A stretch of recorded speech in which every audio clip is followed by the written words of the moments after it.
Pot से बंधकरण vasectomy. यह surgery की तरह एक सामान्य प्रक्रिया है जिसे जन्म दर को नियंत्रित करने के लिए कराया जाता है। यह नसबंदी डॉक्टर आमतौर पर अपने हॉस्पिटल या अपनी क्लिनिक पर करते हैं।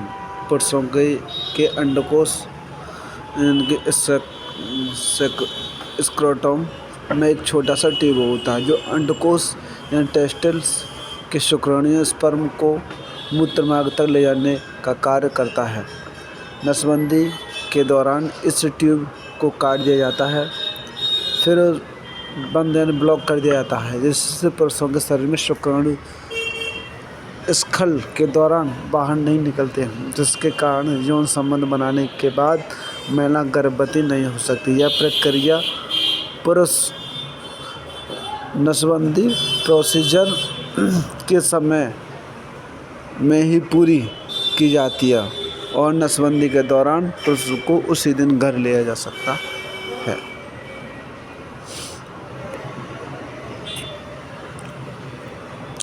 स्त्री बंध्याकरण या ट्यूबेक्टोमी यह परिवार नियोजन का एक स्थायी तरीका है जो महिलाओं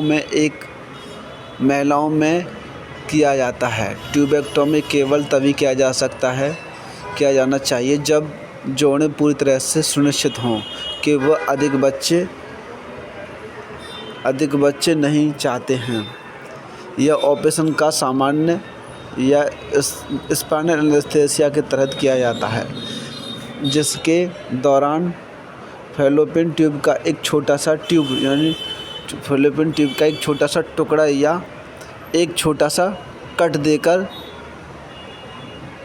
निकाल दिया जाता है। कटे हुए सिरे को बांधा जाता है ताकि अंडे की कोशिकाओं के मार्ग विरुद्ध किया जाता है। इसके तहत संभोग के दौरान शुक्राणु में मिलाने में असमर्थ नहीं होने चाहिए, इसीलिए कोई गर्भावस्था नहीं हो सकती।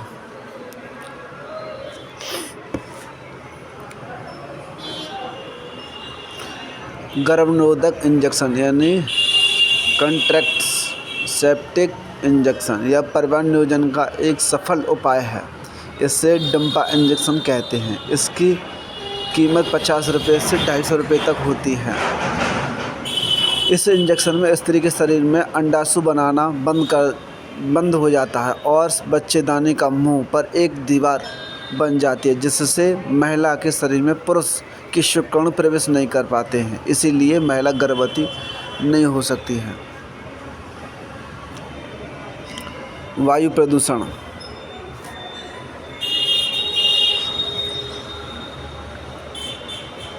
वायु प्रदूषण एयर पॉल्यूशन जीवन का विकास संतुलित वातावरण की संभव है। वायु मानव जीवन जंतुओं के अत्यंत आवश्यक है। वायु के बिना जीवन की कल्पना करना असंभव है। विभिन्न गैस वायुमंडल के निश्चित मात्रा और अनुपात में उपस्थित रहती है। किसी भी अवांछित अवयव में मिल जाने पर यह वायु प्रभावित हो सकता है।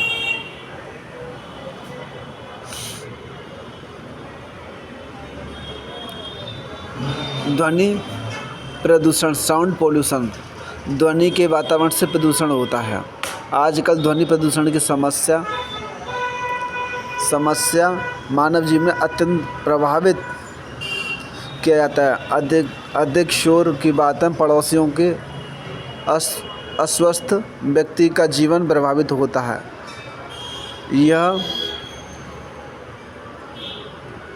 यह अत्यधिक शोर से छात्र अपनी पढ़ाई ठीक प्रकार से नहीं कर पाते हैं और स्वस्थ व्यक्ति ठीक प्रकार से सो नहीं पाते हैं। वातावरण से विभिन्न प्रकार की ध्वनि यंत्रों द्वारा उत्पन्न होती हैं।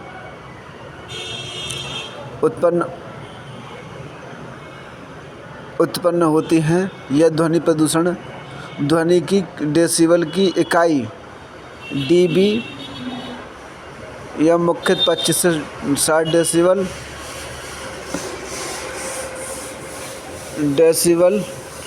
की ध्वनि अच्छा रहता है और इससे ज़्यादा होने पर ध्वनि शरीर के लिए हानिकारक होता है।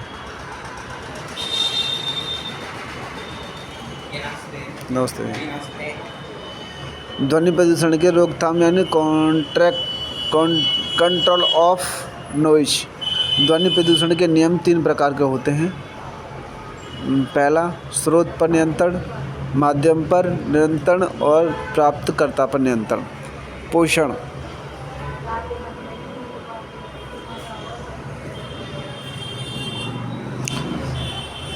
Nutrition of health. पोषण संजीवों, मनुष्यों समेत सभी जीव जंतुओं के शरीर में जैविक क्रिया और बायोलॉजिकल फंक्शन के लिए ऊर्जा की महत्वपूर्ण ऊर्जा की आवश्यकता पड़ती है। यह ऊर्जा भोजन से प्राप्त होती है।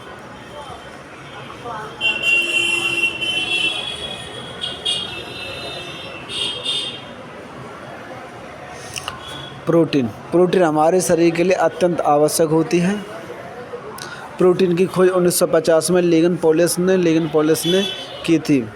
प्रोटीन मांसपेशियों के लिए, त्वचा तथा एंजाइम तथा हार्मोन्स के लिए अत्यंत आवश्यक होता है तथा इसमें अतिरिक्त यह शरीर के उत्तरीय टिश्यू के लिए आवश्यक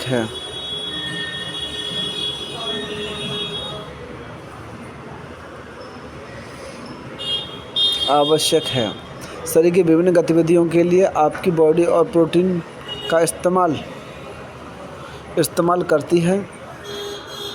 यह शरीर के विकास और हर हिस्से के लिए संतुलन बनाए रखने के लिए प्रोटीन का इस्तेमाल होता है। प्रोटीन त्वचा, बाल, पाचन क्रिया और रोग प्रतिरोध क्षमता बढ़ाने के लिए अत्यंत आवश्यक है।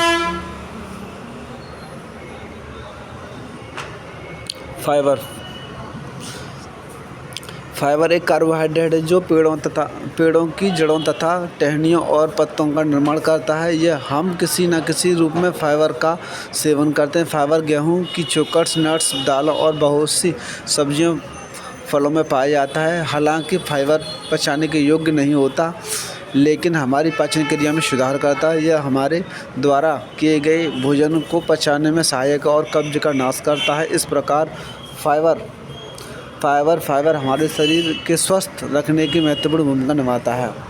फाइबर के प्रकार, टाइप और फाइबर के मुख्य दो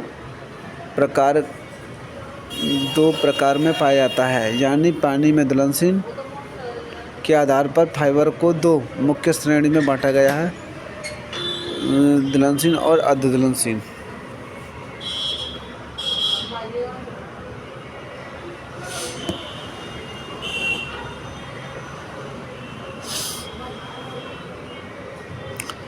कुपोषण यानी कि मेलन्यूट्रिशन। हमें जिंदा रहने के लिए ऊर्जा की ज़रूरत होती है। ये ऊर्जा हमें भोजन से मिलती है। अगर हमारे खाने में पोषण तत्वों की कमी हो जाए तो हमारा शरीर के साथ हमारे जीवन पर प्रभाव पड़ता है। हमारे स्वस्थ व्यवहार के साथ संपूर्ण विकास को प्रभावित करता। अधिकतर लोग यह समझते हैं कि जिन लोगों को पौष्टिक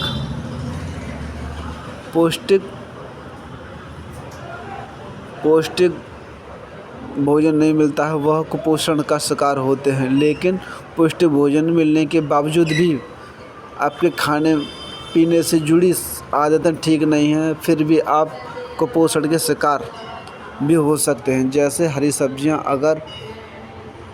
अगर भी पकाकर खाएं तो इनमें सबसे पहले ज़्यादा पोषण मिलता है। इसलिए हम खोज रहे हैं कि सबसे ज़्यादा पोषण किस रूप में मिलेगा, इसका ध्यान रखना ज़रूरी है। कुपोषण का खतरा पुरुषों की बजाय महिलाओं में ज़्यादा होता है। इसी वजह से बच्चे कुपोषण का शिकार ज़्यादा होते हैं। कुपोषण के लक्षण। कुपोषण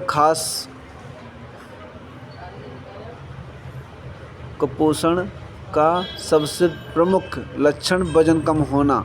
अगर आपका वजन 3 महीने के अंदर बिना डाइटिंग के 10% कम हो रहा है तो आप कुपोषण के शिकार हैं। इसके अलावा थकान, आलस, खून की कमी, सांस लेने में दिक्कत, आदि कुपोषण के लक्षण हैं। आदर अनुपूरक यानी कि सप्लीमेंट। फूड सप्लीमेंट हिंदी में अर्थ आधारपूर्वक होता है। फूड डाइटेटिक सप्लीमेंट ऐसे प्रोडक्ट होते हैं जिस हम अपने आहार डाइट के रूप में लेते हैं। फूड सप्लीमेंट के एक या एक से अधिक तत्व जैसे प्रोटीन, BCAA, ग्लूकामाइड, केराटिन, ओमेगा D3, अमीनो अम्ल तथा मिनरल पाए जाते हैं।